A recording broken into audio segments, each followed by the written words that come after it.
আমার ইতিহাস চর্চার প্রসঙ্গে আমি অনেকবার বলেছি, যা কিছু ইতিহাস লেখা হয়েছে সেটাই শেষ সত্য নয়।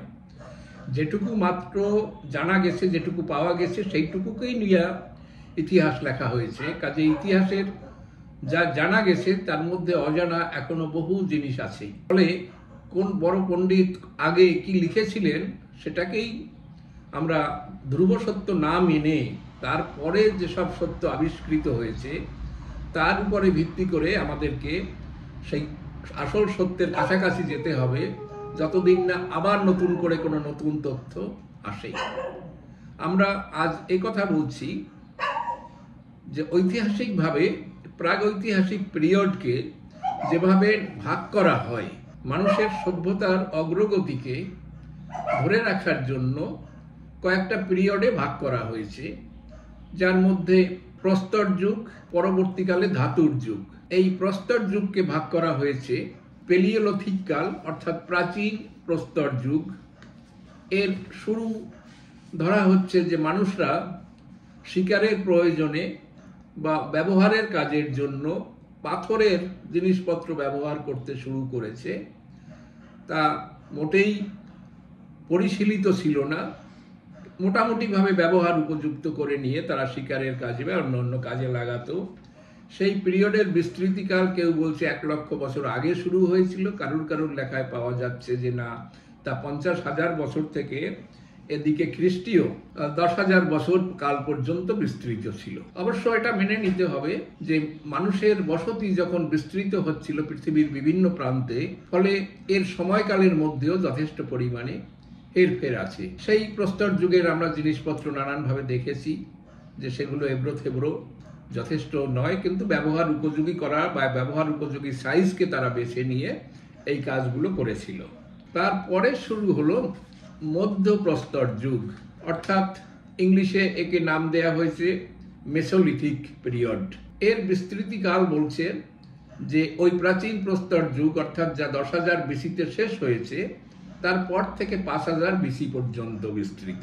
এ সময় পাথরকে আরেকটু কেটে ভেঙে নানানভাবে আরেকটু ব্যবহার উপযোগী করা হয়েছে, যার দ্বারা কার্যকারিতা অনেকটা বেশি বেড়েছে। এর পরবর্তী সময় সেই পাথরের দ্বারা আরো উন্নততর কিছু করার চেষ্টা হয়েছে, তাকে বলা হয় নিওলিথিক এজ অর্থাৎ নব্য প্রস্তর যুগ। এই নব্য প্রস্তর যুগের বিস্তৃতিকালকে ধরা হয়েছে ওই একই সময়ের মধ্যে ফেলে যে 12,200 বিসি থেকে শুরু করে 4,000 বা 2,500 বিসি। অর্থাৎ এই যে ওভারল্যাপিং ব্যাপারটা, এটা হয়েছে পৃথিবীর বিভিন্ন অঞ্চলে বিভিন্ন সময়, অথবা একই অঞ্চলে একই সময়কালের আলাদা আলাদা ধরনের জিনিস পাওয়ার জন্য মনে করা হচ্ছে যে একটা পিরিয়ড থেকে আর একটা পিরিয়ডে যখন যাচ্ছিল তার মধ্যে ওভারল্যাপিং ব্যাপারটা ছিল, একটা তার মধ্যে ঢুকে গেছে। এবং আগে যা বলেছি যে বিভিন্ন অঞ্চলের কারণেও এই সময়ের এই হেরফের হয়েছে। কাজেই এটা নিয়ে মোটামুটিভাবে প্রস্তর যুগ শেষ হয়, যার এদিকের সীমানা অর্থাৎ পিছনের দিকে সেটা 2,500 বিসি। এরপরে ধাতুর ব্যবহার মানুষ শিখেছে। ধাতুর মধ্যে প্রথম ব্যবহার হলো ব্রোঞ্জ বা তাম্রযুগ, অনেকে বলে তামা বা ব্রোঞ্জ, সেই যুগ। তার বিস্তৃতিকাল হচ্ছে 3,300 থেকে 1,200 বিসি। এখানে বিভিন্ন জায়গায় যেসব জিনিসপত্র পাওয়া গেছে তার মধ্যে একটা প্রাচীন জিনিসের উল্লেখ করা হয়, হিট্টীয় সাম্রাজ্য। সেখানে এক রাজার সমাধিতে, সম্রাটের সমাধিতে পাওয়া গেছে সেখানে ব্রোঞ্জের কাজ করা একটা ডিজাইন। বলা হচ্ছে যে সেটাই মোটামুটি ভাবে প্রাচীনতম, তবে এটাকে ওই পিরিয়ডের মধ্যে ফেলা হয়েছে। এর পরে এলো আয়রন যুগ বা লৌহ যুগ, যাকে ওই ব্রোঞ্জ যুগের পর থেকে ধরা হয়, অর্থাৎ 1200 বিসি থেকে শুরু করে 500 বিসি পরবর্তী সময় 700-800 বছর এই পিরিয়ডকে বলা হচ্ছে যে লৌহ যুগ। অর্থাৎ মানুষ এই সময় প্রথমে লোহার ব্যবহার শিখেছে, যার প্রাচীনতম নিদর্শন পাওয়া গেছে হিট্টি সাম্রাজ্যে, যা বর্তমান তুরস্কের অন্তর্গত। সেখানে কিছু জিনিস পাওয়া গেছে, তার দ্বারা ধরা হচ্ছে যে এইটাই হলো একটা জিনিস যেটা 1380 বিসি এর মধ্যে ফেলা হয়েছে, যার বয়স পাওয়া গেছে 1380 BC, অর্থাৎ আজ থেকে 3380 বছর বা 85 বছরের মতো পুরনো। এইভাবে ইতিহাস ভাগ করেছিল। কিন্তু ভারতের অনেক আবিষ্কার, প্রত্নতাত্ত্বিক আবিষ্কারের ফলে এই সময়টাকে অবশ্যই পিছিয়ে দিতে হচ্ছে। যেমন অতি সম্প্রতি তামিলনাড়ুতে খনন কার্যের ফলে বেশ কিছু নতুন এভিডেন্স পাওয়া গেছে। সেখানে পাওয়া গেছে লোহার তৈরি নানান ধরনের জিনিস, লোহার ছুরি, তীর ব্যবহার করত, তীরের মাথা, আংটি, ছেনি বা বাটালি জাতীয় জিনিস, লোহার কুঠার, তরবারি, এই বিভিন্ন ধরনের প্রায় 85টি জিনিস পাওয়া গেছে তামিলনাড়ুর শিবাগালাই, এটা জেলা থুড়ুকুডি, এখানে পড়ে। আমরা ম্যাপে দেখিয়ে দিচ্ছি যে এই অঞ্চলে যে জিনিস পাওয়া গেছে তার যখন বয়স পরীক্ষা করা হলো, সবাই জানো যে রেডিও কার্বন ডেটিং যে প্রসেস, তার মাধ্যমে এর বয়স পরীক্ষা করা হয়। কারণ সেখানে একটা বারিয়াল আর্ন পাওয়া গিয়েছিল, অর্থাৎ যেটাকে ভস্মাধার সমাধি দেওয়ার জন্য সমাধিতে রাখা হয়, সেখানের যে কাঠ কয়লা ব্যবহৃত হয়েছে সেসবের বয়সও পরীক্ষা করা হয়েছে। বয়স পরীক্ষা করে দেখা গেল যে এ বেশ পুরনো, অর্থাৎ 3345 BC, এবং অন্য এক স্যাম্পেল থেকে দেখা গেছে 3259 BC এর। অর্থাৎ যে আয়রন এজকে 1200 BC-তে প্লেস করা হচ্ছিল, তার টাইম সরে যাচ্ছে আরো অনেক পিছনে, অর্থাৎ 5350 BC। তো একবারে 4000 বছরেরও বেশি পিছিয়ে যাচ্ছে লোহার ব্যবহার, এবং এই ব্যবহার শুরু হয়েছিল ভারতে। এবং এই যে সময়কাল, একে কিন্তু প্লেস করা যায় সিন্ধু সভ্যতার সাথে। সিন্ধু সভ্যতা উত্তর ভারতে যার বিস্তৃতি ছিল, সেখানে প্রাচীন ধাতুর মধ্যে যা পাওয়া গেছে, যেমন তামার ব্যবহার, ব্রোঞ্জের জিনিসপত্রের যা পাওয়া গেছে, তাও প্রায় এইসব সমকালের মধ্যে। সেদিক থেকে ধরা হয় যে তামিলনাড়ু অনেক এগিয়ে ছিল, কারণ তাদের লোহার ব্যবহার যখন শুরু হয়েছে উত্তর ভারতের দিকে, তখনও মোটামুটিভাবে ধাতু হিসাবে ব্রোঞ্জের ব্যবহার ছিল। কাজে এই দিকে ইতিহাসের যে বিশাল পরিবর্তন, শুধু সেটুকুই না, এছাড়াও আরও কিছু কিছু ঘটনা ঘটেছে। এর আগে তামিলনাড়ুর কৃষ্ণগিরি জেলায় মাইলাডুং পাড়াই অঞ্চলে খনন কার্যের ফলে যে লোহা পাওয়া গিয়েছিল, লৌহজাত জিনিস, সেই জিনিসের বয়স ছিল 2172 BC আগের।